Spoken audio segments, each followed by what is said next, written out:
옛것을 익히고 새것을 알면 남의 스승이 될 수 있다. 노노 위정편에 나오는 온고지신이란 말, 혹은 온고이지신, 혹은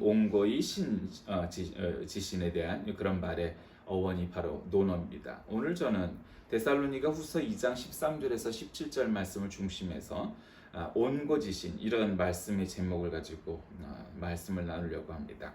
온고라는 것은 옛것을 익힌다 하는 뜻이고, 지신은 새것을 안다 하는 것입니다. 그러니까 엄청난 양의 새로운 학문과 이론과 정보가 쏟아져 나오는 때입니다. 그러니 예전에는 한 사람이 천재 혹은 한 사람이 학자만 있으면 모든 인간이 이루는 모든 학문 분야를 다 섭렵했다고 할 수 있는 사람이 얼마든지 가능했던 시대가 있었습니다. 근데 지금은 너무 많은 지식과 정보를 갖고 있는 시대가 되었습니다. 한 사람이 모든 걸 다 알 수 있는 시대가 결코 아닙니다. 그러나 정확하고도 그래도 보편적인, 그리고 굉장히 넓은 그러한 인문학을 혹은 정보를 혹은 교양을 쌓는 것은 그런 정도는 가능하겠죠. 그래서 오늘날의 이 온고지신이라는 말은 굉장히 중요하다고 생각합니다. 우리가 클래식, 전통, 전통 이렇게 해서 우리에게 흘러내려온 고전들, 여러 가지 그런 전통들이 우리에게 있죠. 이런 것들을 어떻게 우리가 알아야 되느냐 하는 것을 잘 알아야 됩니다. 과학자 중에 미카엘 파라디라는 사람이 있답니다. 근데 이 사람이 이제 연로해서 일생을 마칠 쯤에 대해서 어느 신문 기자와 인터뷰를 하게 됐습니다. 그리고 이 기자 입장에서 궁금했습니다. 이 사람은 대단한 학자, 과학자인데 당신이 죽으면 당신의 영혼은 장차 어떻게 될 것 같습니까? 그런 과학자니까 그걸 한번 질문해 보고 싶었던 거예요. 어떻게 될 것이라고 추측합니까? 이렇게 물으니 나는 추측으로 살지 않고 확신으로 사는 과학자입니다. 다시 말하면서 예수께서 나를 대신해 죽었다고 아멘 하면 내 죄도 죽었다고 하늘나라 호적에는 붉은 줄로 표시가 될 것입니다. 그러므로 2차 사망에는 면제받는 것이요 다음은 나를 대신해서 부활하심을 아멘하면 내 생명은 천국 생명책에 영원히 등록되고 살 수 있다고 믿습니다. 과학자가 그렇게 고백을 했더랍니다. 과학자에게 기대했던 답변은 아니었지만 이 과학자도 정말 그렇게 생각하고 있구나, 이렇게 생각을 하고 돌아갔답니다. 오늘 본문은 데살로니가 교회에 보내는 바울의 두 번째 편지입니다. 여기서 데살로니가의 성도들을 택하신 사실에 대해서 감사를 드리면서 그들로 하여금 진리를 믿게 하고 구원을 얻게 하시며 성령의 사역을 통해 거룩하게 하신 하나님의 은혜를 찬양하고 있는 내용이 데살로니가 이 후서의 주된 내용입니다. 특별히 예수 재림의 징조에 대해서 이렇게 얘기하는 그런 것이 데살로니가 후서 전반에 나옵니다. 예수 그리스도 재림을 그 중심 사상으로 하고 있다고 해도 과언이 아닙니다. 특히 본장의 전반부에서부터 이 재림 이전에 일어날 이단과 불의한 자의 역사에 관해서 바울은 장차 구원받을 자에 대해서 감사의 기도를 드리면서 너희들은 제대로 된 믿음을 지키고 전통을 지키고 해라. 너희들이 물려받은 이 믿음은 제대로 된 믿음이다. 그러니 얼마나 너희들이 감사할 것이고 하나님 은혜에 감사해야 될 일이냐. 그러면서 이제 얘기하죠. 원래 전통이라는 것은 헬라어로 파라도시스 이렇게 표현하는 단어인데 이것은 신실하게 전수되어야 하는 사도들의 가르침과 진리를 말합니다. 지키라 이렇게 이것을 현재형으로 쓰였는데 그만큼 참된 가르침을 지금 현재형으로 꽉 붙잡는 것이 전통이다라는 겁니다. 흔히들 우리가 전통 그러면 오래전 것들 옛날로부터 내려온 것만 지키는 게 전통이라고 생각하지만 성경이 가르치는 전통은 그런 것이 아니고 참된 진리를 현재에 맞게 현재로 지켜야 됩니다. 그래서 현재형으로 쓰이는 것을 볼 수 있습니다. 자, 오늘 성경은 우리에게 어떤 말씀을 가르쳐 주시느냐? 첫째는 적그리스도에 대해서 나옵니다. 바울은 데살로니가 교인들에게 그리스도의 재림의 날이 가까웠다는 가르침을 주면서 그러나 요동하거나 두려워하지 말아라. 왜냐하면 극심한 환난과 핍박이 있었던 그 당시의 데살로니가 교회 현상에 대해서 이제 그리스도의 재림에 대한 기대가 팽배해 있었는데 재림의 날이 가까워왔다는 여러 주장들이 난무합니다. 그것이 단순히 한 것이 아니라 아주 이제 급박하게 올 것이다. 그러니까 교회도 혼란스러운 가르침과 여러 사상들이 막 침투하기 시작을 했는데, 야 재림이 가까웠다 뭐 그러면서 이제 적그리스도 세력이 등장하고 막 난리가 아닌 게 되었습니다. 그러니까 사도 바울은 야야 지금 다른 사람들의 가르침에 귀를 기울이지 마라. 오직 성경과 사도들의 가르침에 그 전통에 너희들은 안에 거해야 된다. 그것이 제대로 된 믿음이다. 이게 그렇게 가르치는 겁니다. 그 사람들이 그렇게 얘기합니다. 야 너희들은 너희들만 정통이라고 하고 이단이나 사이비는 이단이라고 하는데 그 사람들이 볼 때 니네가 이단과 사이비 아니야? 아 맞아요. 그 사람들은 그렇게 얘기할 거예요. 그 우리의 근거는 뭐냐? 우리는 성경이 성경을 해석한다는 하나의 전통과 또 하나는 사도적 권위에 있는 거죠. 그건 중요한 겁니다. 이단들은 사도적 권위에 있지 않아요. 그들은 새로운 사도가 있잖아요. 이만희가 됐건 뭐가 됐건 새로운 교주가 있잖아요. 그러나 우린 교주는 없어요. 물론 교조는 있죠. 뭐가 다르냐? 교주는 지가 하나님이고 재림 예수죠. 그러나 교조는 예를 들면 루터나 쯔빙글리나 칼벤이나 뭐 웨슬리나 뭐 이런 사람들은 그 사람들로 인해서 하나의 교파가 생겨나기는 했으나 본인들이 재림 예수라든가 뭐 재림 그리스도라든가 뭐 자기가 하나님이라고 하든가 했던 경우가 하나도 없어요. 그저 개혁자의 전통에서 카톨릭이 자꾸 성경에서 엇나가니까 우리는 성경으로 돌아가야 된다라고 주장을 했던 것이지 스스로 교주가 되는 사람들은 단 한 명도 없습니다. 그러니 이 개혁자들도 사도 혹은 속사도 이런 교부들의 가르침에 있었다는 거죠. 그 가르침을 지키고 있는 거예요. 어느 학문이나 정통의 학문들이 있고 또 거기서 벗어나 있는 게 있어요. 예를 들면 역사에서는 물론 비판받긴 하지만 강단사학이라고 해서 학교에서 가르치고 있는 사람들이 있어요. 물론 이제 때때로 그 사람들이 비판받는 건 식민사학이라는 비판을 받지만 그 사람들 비판하는 사람들을 제야사학자 뭐 이러는데 보통 그 사람들은 환빠라고 그래요. 그 사람들은 거기서 이 환단고기를 중심으로 해서 뭔가 이 정통적이지 않은 학문을 자꾸 가르치려고 해요. 그러니까 굉장히 그 국뽕적인 애국적인 내용들이 많아서 좋은 면도 있고 긍정적인 면도 있지만 대부분은 역사적 사실과 맞지 않는 경우들도 많죠. 이단과 사이비가 꼭 그래요. 아, 그 사람들 말을 들으면 아 그런 것 같아. 아 교회가 잘못도 많은 것 같고 뭐 어쩌고 저쩌고. 근데 객관화 시켜야 된단 말이에요. 객관화. 그걸 객관화 시키면은 결국 적그리스도가 우리에게 다가와서 사람들을 꼬이게 하는 거는 뭐냐? 결국 잘못된 가르침을 자꾸 주려고 하는 거예요. 왜냐하면 우리는 2000년 동안 신약시대만 얘기해서 2000년 동안 이 교회 전통을 갖고 있어요. 그 교회 전통을 갖고 있는데 그 교회 전통을 자꾸 깨려고 하는 거죠. 그러니까 우리가 한두 마디 들어보면 이단의 말, 사이비의 말들이 그런 것 같아. 근데 결국 들어가면 성경과는 전혀 거리가 먼 것들이 나타나게 마련이죠. 이단 말이죠.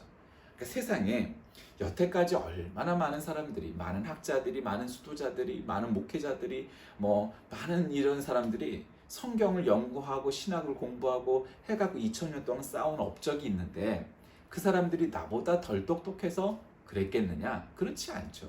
그러니까 왜 이 전통을 지켜왔겠어요? 이것이 사도적 권위에 의한 제대로 된 성경의 가르침이라고 믿었기 때문이죠. 그게 여태까지 내려온 거예요.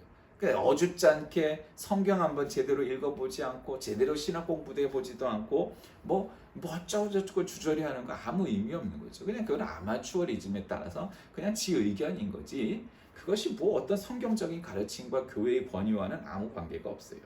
그런 적그리스도들이 나타나는 거죠. 그래서 오늘 본문에서도 형제들아 너희가 항상 너희에 관하여 마땅히 하나님께 감사할 것은 하나님이 처음부터 너희를 택하사 성령의 거룩하게 하심과 진리를 믿음으로 구원을 받게 하셨다. 일찍이 너희들을 선택하셔서 구원을 받게 하셨다는 거예요. 그러니까 여기서 뭐 너무 신학적으로 들어가면 이중택정이니 이중선택이니 뭐 이런 말들이 나오죠. 이중예정이니.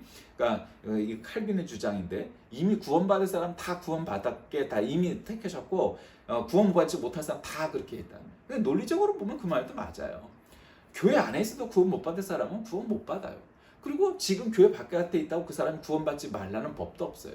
그런데 그거는 인간이 그렇게 해석하면 그런 거예요. 근데 또 다른 입장에서는 아니다. 야 하나님이 왜 구원 못 받을 사람을 이미 정해놓으셨겠냐? 그러니까 모든 사람들을 만인구원설에서 모든 사람들이 구원받길 원하신다. 근데 인간의 죄와 인간의 자유지로 거부를 해서 구원 못 받는 사람들이 생겨나는 거다. 그러니까 이 말도 맞고 저 말도 맞는 거예요. 그러니까 결국은 우리가 알 수가 없잖아요. 어떤 사람이 구원받을지 어떤 사람이 구원 못 받을지 우리가 어떻게 알겠어요. 그냥 우리는 그냥 이론을 갖고 있는 거예요. 신학을 어떤 교리를 갖고 있는 것뿐이지 이 말도 맞고 저 말도 맞아요.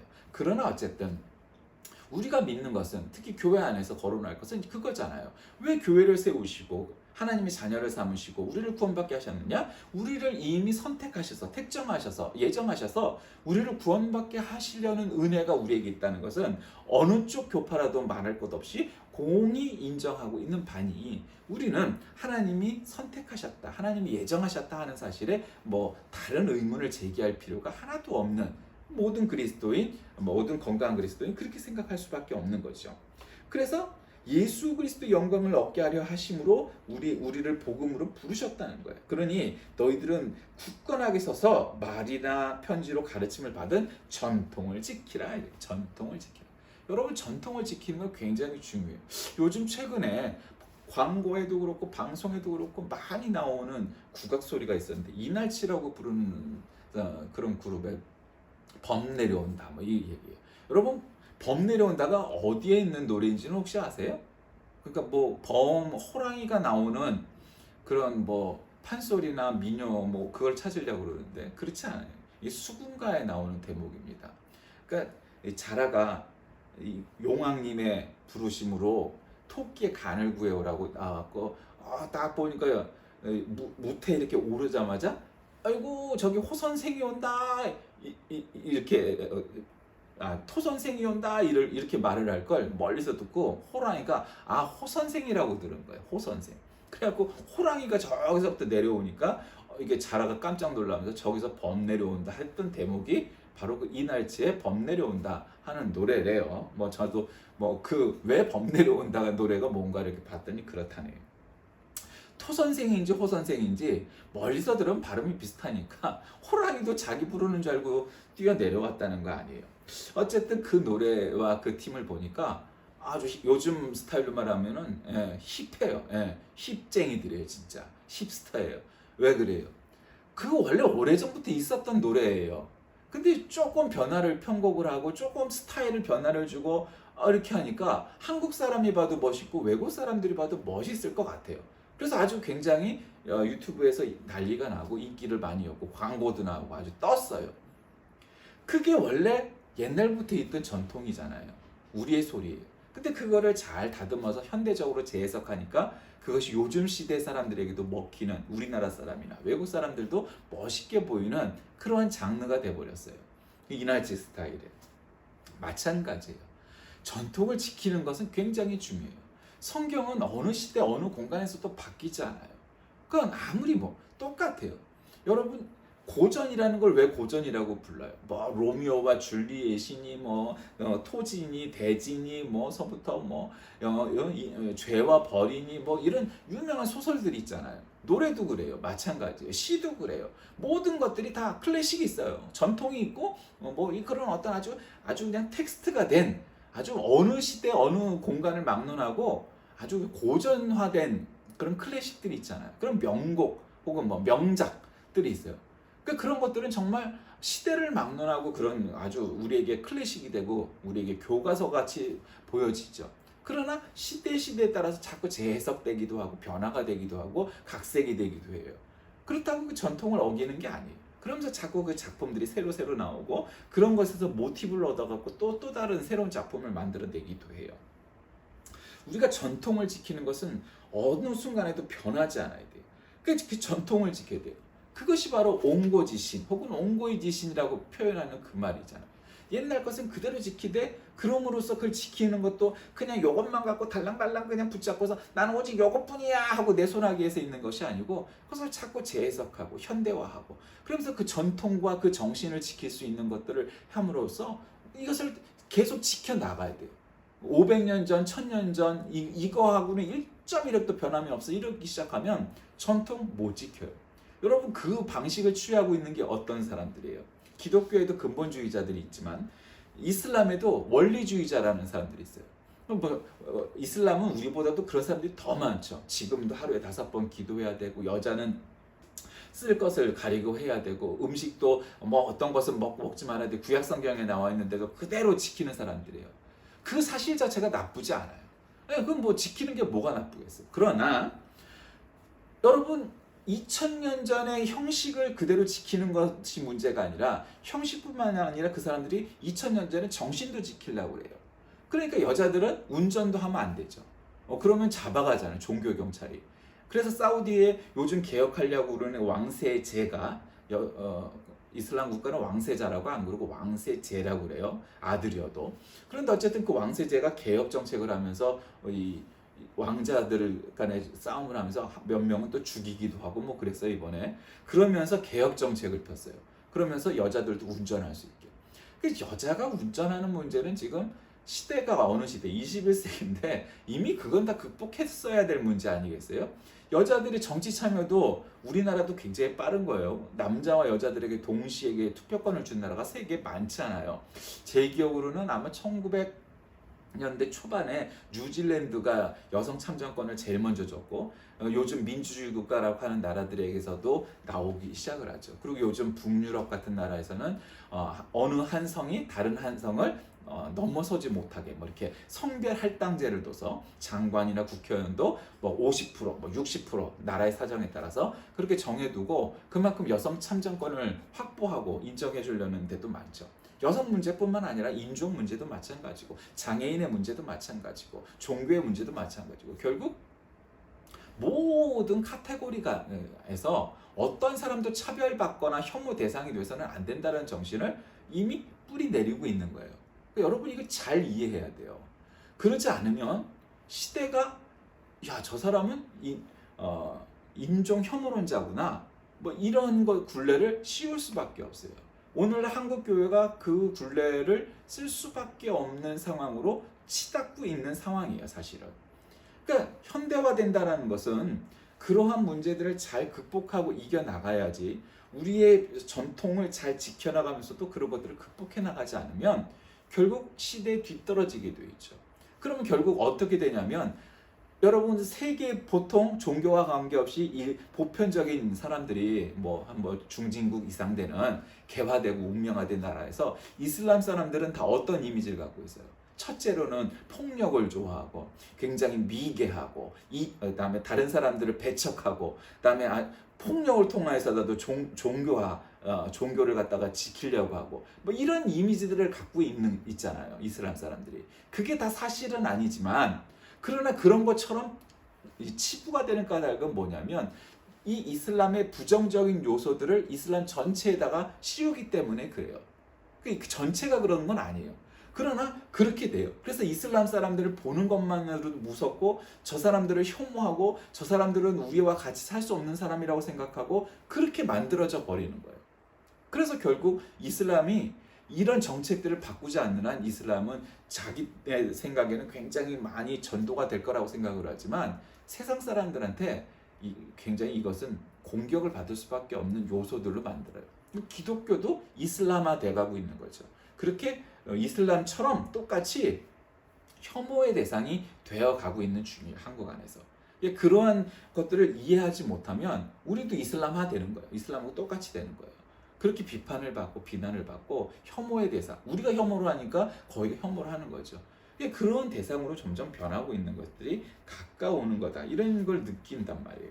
그러니까 그러면 안 되는 거예요.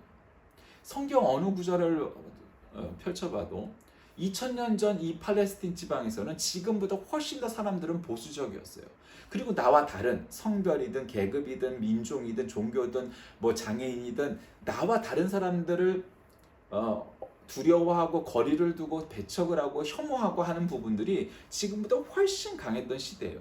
그러니까 우리의 눈으로 봐도 그런데 예수님은 지금 시대보다 그 굉장히 갭이 컸던 그 시대에도 그 간극을 그 갭을 건너뛰어서 민족이 달라도 종교가 달라도 장애인이어도 여자여도 노예여도 노인이어도 뭐 어떠한 요소를 다 뛰어넘어서 한 사람 한 사람만 만날 때 그 사람들을 그냥 똑같이 인격적으로 대하시는 모습을 봐요.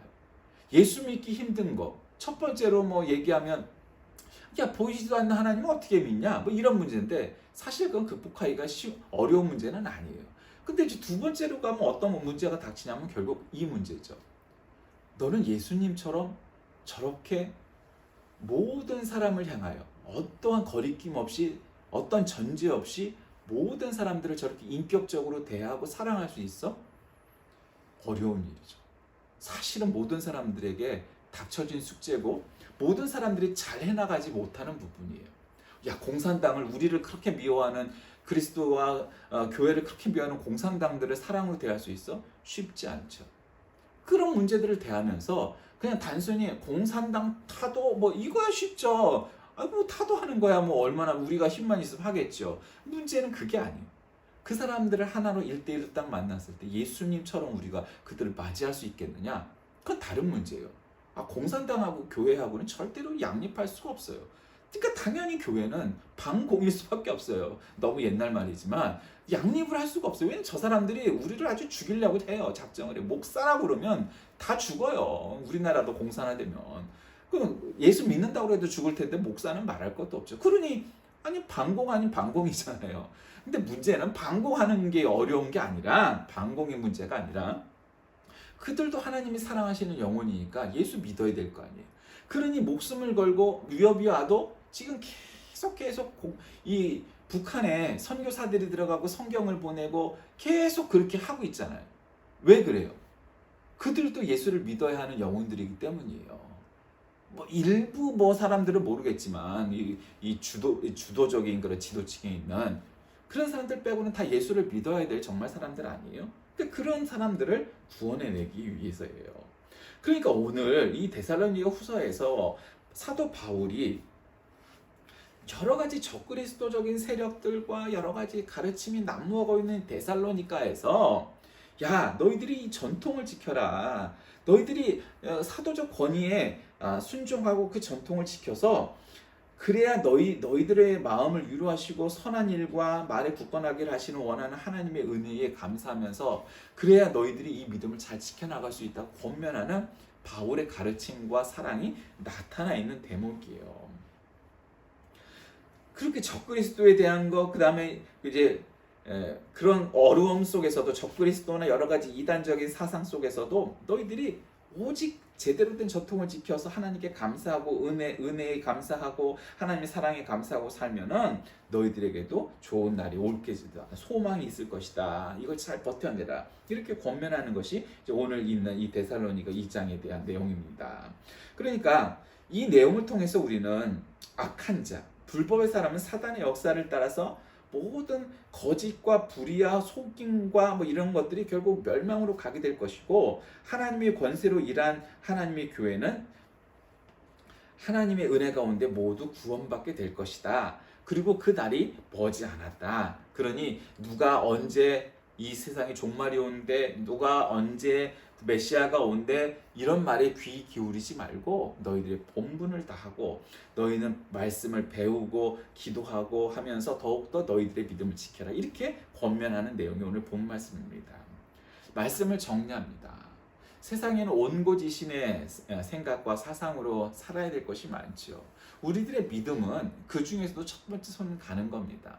사람들이 흔히 생각하면 이래요. 아니 21세기 시대에 종교가 필요한가요? 그럼요. 신앙 없이는 사람이 살아갈 수가 없어요. 만약에 우리가 신앙이 없다면 도대체 원숭이보다 나은 점이 뭐 있죠? 뭐 진화론은 있느냐, 뭐 과학을 신봉하는 사람들은 결국 우리가 유인원에서 동물에서 한마디로 원숭이에서 유인원으로 다시 인간으로 이렇게 뭐 진화가 됐다고 주장하는 거잖아요. 근데 어차피 그 사람들은 원숭이처럼 살다가 가는 동물들이고 우리는 하나님의 창조를 받은 하나님의 자녀예요. 신의 자식들이란 말이에요, 한마디로. 그런데 우리는 그렇게 살다 갈 수가 없어요. 그러니 우리의 인생 가운데 한 번뿐인 이 인생에서 여기서 하나님의 뜻대로, 하나님의 비전대로, 하나님의 사명대로 잘 살다가 가야 될 책임이 우리에게 있고 그런 권리가 우리에게 있기 때문에 허툴게 살 수 없는 그것이 우리에게 주어진 인생이란 말이에요. 아직도 기독교인들 중에는 자신의 선택에 의해서 믿음을 가질 수 있게 되었다고 생각하는 사람들이 간혹 있어요. 그러지 않아요. 내가 뭐 영적 교인 어쩌고 그래서 그러지 않아요. 오직 하나님의 은혜로 우리가 믿음 안에 있는 것을 믿으시기 바랍니다. 우리가 그리스도를 알게 되고 믿게 되는 것도 하나님의 선택 때문이지 하나님의 은혜 때문이지 우리가 뭐가 잘나서 우리가 뭐 운이 좋아서라고 생각하는 것은 그것은 거짓 믿음인 거예요. 그리스도의 재림의 날이 왔다는 그런 거짓 교훈자들은 어느 시대나 나타나요. 그리고 점점 성경의 가르침, 특히 계시록에 있는 말씀을 놓고 보면 결국 종말의 때, 재림의 때가 가까울수록 이 적그리스도와 거짓 가르침들은 나날이 더 증가할 것이지 절대로 줄어들지 않을 거예요. 그러니 우리는 하나님의 말씀을 믿음으로 하나님 앞에서 거룩한 삶, 경건한 삶, 성결한 삶을 살아가야 할 터인데, 성도의 구원은 하나님의 주권적인 역사로 말미암아 하나님께서 우리에게 주시는 은혜이기에 우리는 나날이 매일매일을 새롭게 살아가면서도 그 가운데 온거지신의 마음과 정신으로 하나님께서 우리에게 주신 말씀의 가르침, 사도적 전통, 그리고 이와 같은 모든 이 교회의 전승과 전통들을 잘 지키면서 가르치고 배우고 또 새롭게 다시 현대화하고 하는 가운데서 이것을 잘 지키는 온거지신의 정신으로 살아갈 때 우리들이 제대로 된 믿음을 지킬 수 있게 될 것이고, 우리가 성경 안에 거하게 될 것이고, 사도적 전통과 가르침 안에 있게 될 것입니다. 그러지 않으면 까딱하다가는 우리가 삐끗해서 하나님의 말씀에서도 어긋나고 현대적인 시각에서도 어긋나고, 마치 지금 시대를 역행하는 이슬람 분자들이나 공산 분자들처럼 마치 그와 같이 아주 질 낮은 수준으로 우리도 언젠가 떨어질 수 있어요. 그러지 않으려면 정신 바짝 차리고 자꾸 이 시대를 자꾸 읽어나가고 자꾸 배워서 이 시대에 맞는 복음의 방법이 무엇인지를 연구하고 그렇게 노력하지 않는 한 우리가 마치 기독교, 이슬람 원리주의자들처럼 2000년 전 생각과 사상과 가르침을 그대로 지키는 것이 진리라고 주장하기 시작하면 결국 우리도 이슬람 원리주의자들처럼 그런 비난을 받게 될 날이 얼마 남지 않았어요. 그러지 않으려면 오늘 이 사도 바울의 가르침처럼 전통을 잘 지키고 말씀을 잘 지키고 온고지신의 마음으로 살아서 정말 주님 오시는 그날까지 복음의 사명을 잘 감당하는 저와 여러분이 다 되시길 주의 이름으로 간절히 기도하겠습니다.